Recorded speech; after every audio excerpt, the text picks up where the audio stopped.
Semangat, yakin, mulai. Semangat, yakin, mulai. Sip. Ya.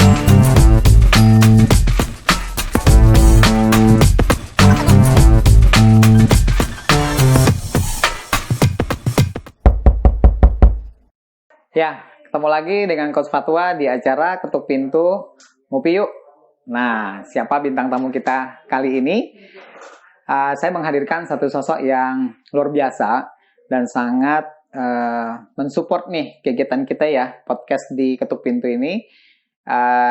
Dan saya ingin mengungkap apa sih yang ada di pikiran beliau, gitu ya. Nah, kok bisa di tengah pandemi ini, di tengah new normality ini, beliau tuh terus maju kalau saya lihat ya. Punya ide-ide, menciptakan tempat studio buat podcast, studio mungkin nanti buat musik, dan lain-lain. Ya, artinya yang saya lihat adalah beliau itu sangat melihat peluang. Nah, seperti apa lebih jauhnya, kita sambut Pak Budi. Oke. Coach Fatwa. Gimana nih Pak Budi kabarnya? Alhamdulillah. Ya, jadi biasanya kan tamu yang saya undang ke sini tuh dari luar ya, teman-teman di luar sana gitu.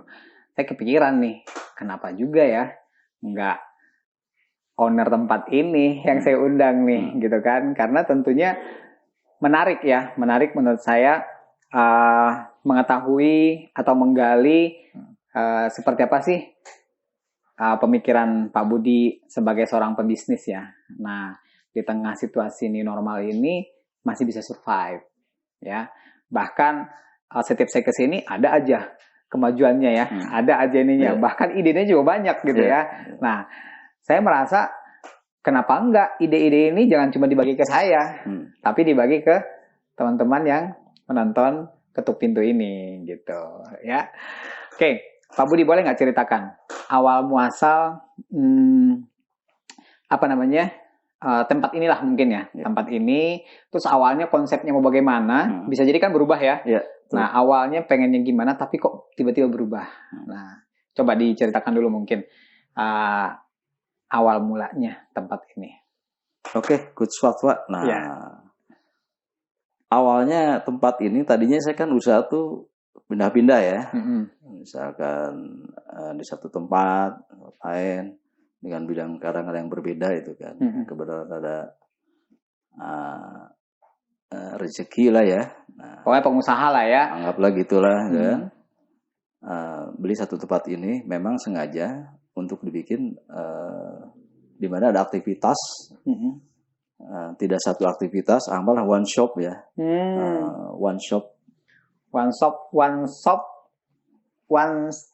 apa namanya? One shop dalam arti beberapa kegiatan disatukan dalam satu tempat. Oke, ya. Jadi Pak Budi ingin tuh di satu tempat ini bisa mengakomodir mungkin beberapa keperluan atau kegiatan gitu ya. Ini udah berapa lama Pak tempat ini Ini dimiliki Bapak? Hampir 2 tahun. Hampir 2 tahun. Ini. Nah, pada saat sebelum dibangun nih, ini awalnya mungkin rumah ya? Rumah. Ya. Nah, ide yang mungkin terpikirkan di awal tuh beli tempat ini memang untuk rumah atau untuk apa Pak? Pertama memang untuk rumah. Rumah memang sekalian buat usaha. Oke. Awalnya memang konsepnya seperti itu. Usaha apa yang waktu itu mungkin terpikirkan? Kira-kira ini tempat jadi kos-kosan, karena ini kan lingkungan dekat-dekat perguruan tinggi ya, atau tempat makan, karena ini juga dekat dengan tempat olahraga pagi ya. Nah, di pusat kota Bogor, apa nih awalnya Pak? Awal utama kan konsep utama pertama ini kan travel ya. Oke. Yang seperti ruang depan itu sebenarnya kan travel. Ya kebetulan saya dengan ada hubungan dengan YSQ, terus buka agent di Bogor. Nah saya meskipun sebuah agent tapi dengan konsep lain dalam arti dengan ruangan yang memadai, mumpuni ya, mumpuni agent lah ya. Nah awalnya seperti itu. Oh, jadi salah satu kayak perpanjangan tangan dari salah satu travel terkenal lah ya. Betul. Oke. Yang kedua mungkin ada beberapa usaha yang lama yang masih berjalan itu, yang beberapa usaha itu saya satukan di satu tempat ini, makanya disebut one shop nanti. One shop. Nah, termasuk yang sedang kita pakai ini, nah itu salah satu ruang studio recording. Oke. Ya, hari ini kan sama nih. Awalnya kan waktu itu kita berpikir nih untuk bikin tempat kelas-kelas kecil ya. Nah, ternyata setelah COVID kayaknya nggak memungkinkan nih kita bikin kelas-kelas kecil mengumpulkan orang gitu. Berarti cocoknya webinar. Nah, pada saat kita survei ke sini, saya juga kaget sih melihatnya, wah ada studionya, ada ininya gitu ya. Nah, kepikirannya membuat studio itu waktu itu kenapa, Pak? Kalau studio memang ada kepentingan. Ada kepentingan dan keperluan saya. Emang ada satu project musik yang mesti saya selesaikan gitu kan. Yang memang mesti di studio sendiri lah ya gitu ya. Nah, terus sesuai dengan perkembangannya, keberadaan Coach Fatwa yang tadinya lantai 2 atas tuh mau di apa? Jadiin tempat untuk kelas-kelas buat homestay ya. Homestay. Karena kondisi pandemi ini kan tidak mungkin ya. Ya mungkin disesuaikan dengan kegiatan-kegiatan yang berkembang di bawah. Jadi dimulai dari kegiatan yang ada di lantai 1 ini, apa aja, sehingga nanti lantai atasnya itu bisa ngikutin. Oke. Menarik sih Pak, karena hari ini kan kegiatan tuh banyak digital ya. Ya, meeting lewat mobile, lewat digital gitu ya. Nggak ketemu lagi nih.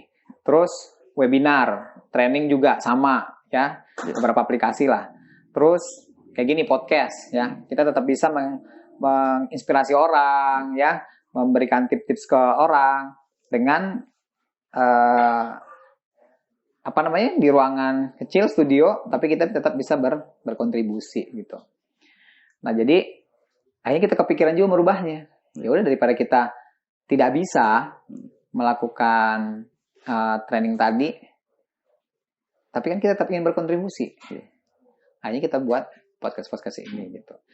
Nah, jadilah hari ini Ketuk Pintu Ngopi Yuk ada di tempat Pak Budi ini gitu ya. Nah, kedepannya Pak, ini kan saya lihat nih masih ada nih ruang depan, tengah, studio, terus ada lagi studio musik ya. Ada drummer juga tuh. Bapak bisa cerita nggak kenapa ada drum di sini nih? Itu kan salah satu properti studio tuh udah otomatis lah ya. Oke. Pasti ada alat musik ya. Jadi maksud Bapak salah satu project musik ya? Hobinya musik nih ceritanya? Ya, kurang lebih seperti itu lah. Menarik juga ya. Penikmat musik. Penikmat musik. Bapak di bagian apanya tuh? Memang drummer atau gitar atau apa? Ya, lebih ke gitar ya. Lebih ke gitar. Sebelumnya apakah pernah tempat ini dijadiin studio musik juga? Atau? Belum. Pertama saya studio musik di kurang lebih 10 meter dari sini lah. Jadi sebelum beli tempat ini, saya terakhir kontrak di situ, studio musik. Cuman lebih ke studio musik latihan. Buat rental anak-anak muda gitu ya. Kalau ini sudah berubah konsep, lebih ke recording, rekaman gitu ya. Studio buat podcast seperti ini gitu ya. Oke. Pengembangannya Pak, pengembangan ke depan nanti tempat ini akan seperti apa? Bayangan Bapak nih, blueprintnya insya Allah kan yang saya bilang tadi one shop itu kan. Apa aja tuh? Misalkan ini di situ ada kafe bukan kafe lah, coffee shop lah. Coffee shop untuk kepentingan orang yang beraktivitas di sini. Jadi yang untuk travelnya, untuk studio recordingnya, mungkin di sini agak janggal kayak ada travel, ada studio recording. Studio recording kan bisa aja kan, dalam arti kan bikin tutorial tentang Oh iya. Keagamaan. Panduan kan, manasik. Iya kan banyak. Kan? Jadi, ceramah, kajian-kajian. Ya, betul itu. Kan sekarang udah di era new normal ini nggak bisa berkumpul-kumpul dulu Pak. Mereka harus tapping. Iya. Berubah ya bisnis itu ya. Jadi perkembangan studio recording itu tidak identik dengan kita bikin musik, band kan tidak.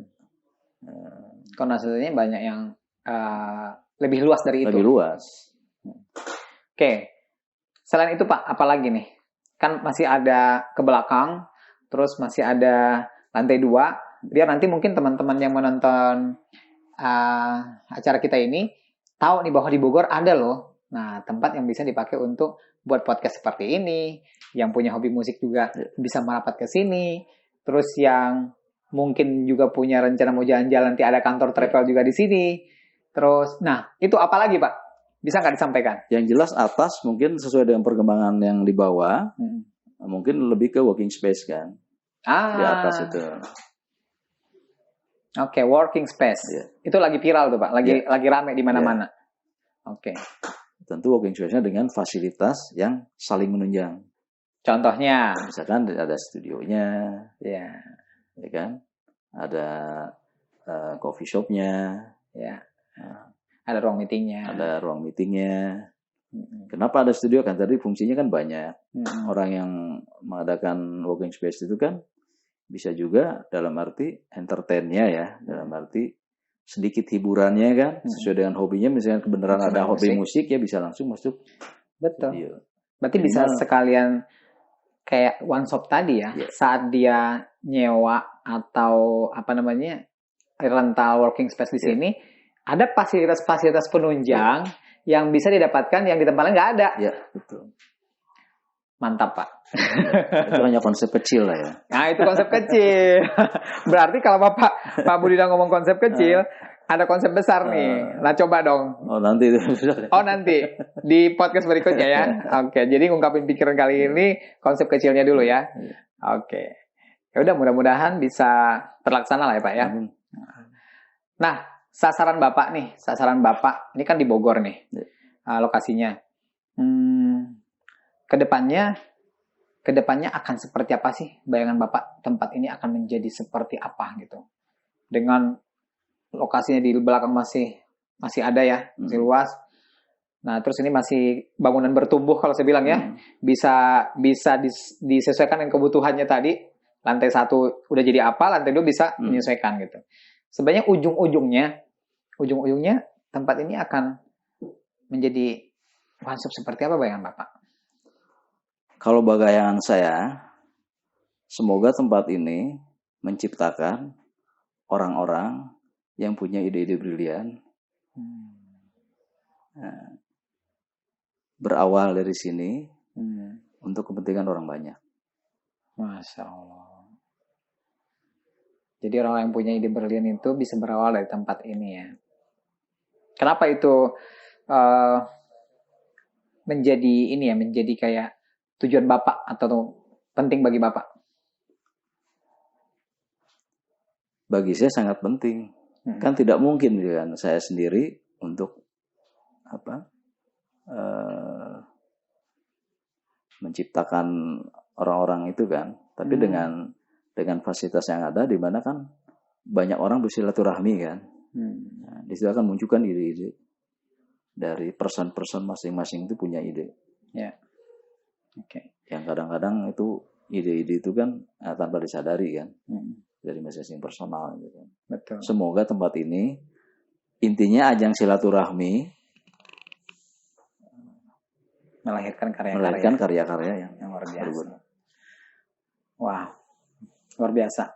Berarti kalau saya coba analogikan ya, sebenarnya Pak Budi ini membuat sebuah taman aja, membuat taman, terus sehingga berdatanglah kupu-kupunya, ya kan? Nah, kupu-kupunya di sini membuat karya-karya yang indah, yang bagus, ya kan? Seperti kupu-kupu kan, dia menghinggapi bunga terus menjadi buah. Nah, di sini lahir karya-karya buah-buahan tadi ya. Mantap. Oke. Nah, semoga terlaksana ya Pak ya. Amin. Satu mungkin yang pengen saya ingin ungkap nih ya dari pikiran Pak Budi nih, kan di tengah situasi kayak sekarang nggak mudah nih. Apa yang membuat Bapak nih terus berkarya nih? Ya, saat orang mungkin banyak yang tiarap, saat orang mungkin banyak yang terdampak. Ya, saya yakin semua orang juga terdampak ya pandemi ini. Tapi saya lihat Pak Budi ini terus bergerak nih, ya. Terus maju lah bisa dibilang. Apa sih yang mendorong Bapak untuk bisa melakukan itu? Pertama, semangat. Oke. Coba ya, anak milenial jangan kalah nih sama Pak Budi ya. Boleh rambut sudah putih, tapi semangatnya hati-hati. Oke. Terus yang kedua, tetap semangat, yakin. Oke. Yakin bahwa apa yang kita impikan itu tetap bisa terwujud gitu ya. Tapi mesti dimulai. Bukan dipikirin aja. Bukan. Karena usaha yang jadi itu bukan usaha yang cuma dipikirin, tapi yang dimulai. Keren nih, keren. Oke. Ya. Jadi itu yang membuat Bapak akhirnya terus bergerak ya. Semangat, yakin, mulai. Semangat, yakin, mulai. Sip. Ya, jadi 3 poin ini menjadi modal utama ya buat Pak Budi terus bisa survive di era ini. Ya. Oke, jadi teman-teman yang menonton acara ini ya, hari ini kita dapat pembelajaran luar biasa nih dari seorang Pak Budi, di mana saya pun saat ini sudah menjadi kita bisa bilang berpartner lah ya. Yeah. Nah, saya memakai salah satu ruangannya untuk podcast ini dan beliau terus berkarya karena semangat, yakin, mulai. Ya, oke. Terakhir mungkin, Pak, ada nggak yang mau disampaikan ke teman-teman yang nonton acara ini? Mungkin anak muda, ya. Kan sekarang banyak, Pak, situasi yang kurang enak mungkin ya. Ada yang dirumahkan, ada yang mungkin dibayar cuma sebagian gitu ya. Bahkan ada yang usaha tapi bangkrut gitu ya. Nah, apalagi mungkin yang Bapak mau sampaikan ke mereka supaya tetap survive di situasi ini. Dan mungkin bisa menjadi satu pengusaha sukses lah. Mungkin tadi ya, pertama kan tadi tetap semangat yang tiada henti. Ya kan? Terus mencoba untuk memulai. Yang ketiga dengan keyakinan tinggi. Oke. Nah, kadang-kadang kan Pak itu tuh, pada saat dia menemukan masalah udah gak semangat. Nah, membangkitkan semangatnya gimana? Itu mungkin yang perlu dikasih tips nih buat teman-teman milenial atau zilenial nih. Ya tadi keyakinan. Keyakinan seperti apa? Ya yakin apa yang kita inginkan itu bisa berhasil. Itu penting ya? Penting. Kalau diri kita aja udah gak yakin. Ya gimana mau berhasil? Gitu ya? Gimana mau semangat, ya yakinnya juga gak ada. Ya. Keyakinan kan banyak arti kan? Ya, betul. Mungkin bisa dibilang dia harus punya tujuan dulu kali ya. Yakin gak dia bisa mencapai tujuannya gitu ya? Atau yang paling simpel, tentukan dulu pilihannya. Konsep apa yang diinginkan? Jadi satu konsep yang diinginkan dulu. Pilih dulu ya dari berbagai macam yang kepikiran dalam pikiran kita tuh pilih apa gitu. Jadi misalkan dari 10 pilihan, pilihlah satu. Satu konsep. Oke. Untuk bisa memulai menjalankan dengan fokus. Kan one konsep larinya ke fokus kan. Betul. Jadi nggak kemana-mana ya? Nggak kemana-mana, nggak ngelebar. Biar kita bisa fokus, gimana kalau kita ngopi dulu, Pak? Luar biasa, good class banget. biar kita bisa fokus ya. Temukan dulu apa yang bisa membantu fokus gitu ya. Silakan Pak, ada beberapa rasa di sini nih. Oke. Cak opus ya, silakan. Saya juga kopi susu nih. Memang Pak, kadang-kadang itu idenya banyak, pengen semua diwujudkan gitu ya. Nah, akhirnya ya tinggal rencana, sehingga dia nggak jalan-jalan, tetap di tempat. Jadi harus pilih dari berbagai macam ide tadi, mau fokusnya di mana gitu ya Pak ya. Oke. Ada lagi mungkin Pak yang mau disampaikan? Saya rasa cukup. Cukup ya. Oke. Ya, itu tips buat teman-teman yang menonton acara kita ini ya, bahwa semangat itu penting. Nah, apa yang membuat teman-teman semangat?